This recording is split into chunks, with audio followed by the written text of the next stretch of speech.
মনোনয়ন পেয়েছি, পদক এখনো হাতে আসে নাই। যাই হোক, আমি এই আমি এরকম পত্রিকা ইতিমধ্যেই সারা ফেলেছে। পত্রিকার আজকে 1 মাস বাংলাদেশে এই মুহূর্তে সব থেকে আলোচিত পত্রিকা। আলহামদুলিল্লাহ, আল্লাহর কাছে তাদের তো ভোটার লিস্টে অংশগ্রহণ করতে হবে, তাদের তো ভোটার লিস্টে দিতে হবে। কাজেই তাদেরকে বাদ দিয়ে আপনি তো ইলেকশন করতে পারবেন না। কাজেই তাদের জন্য সময় লাগবে। তারপরে ডিলিমিটেশন যেটা বলে, মানে আসন বিন্যাস, নতুন ভোটার লিস্টের পরে আসন বিন্যাস করতে হবে, সেগুলো করতে হবে। তারপরে প্রশাসনে যদি ফ্যাসিবাদীদের কেউ থেকে থাকেন, তাদেরকে না সরাতে পারলে আপনি ফেয়ার ইলেকশন করতে পারবেন না। তো এগুলো একেবারে অতি গুরুত্বপূর্ণ সংস্কার, যেগুলো নির্বাচনের সাথে সম্পর্কিত একটা।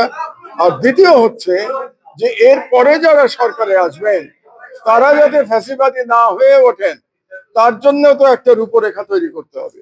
এবং আমি মনে করি এই রূপরেখা সকল দল, যারা ফ্যাসিবাদ বিরোধী দল ছিল, তাদের সম্মতিক্রমে তাদের মধ্যে একটা আন্ডারস্ট্যান্ডিং হওয়া উচিত, যেটা তারা আগামী পার্লামেন্ট যেটা হবে সেইখানে তারা আইন হিসেবে গ্রহণ করবেন।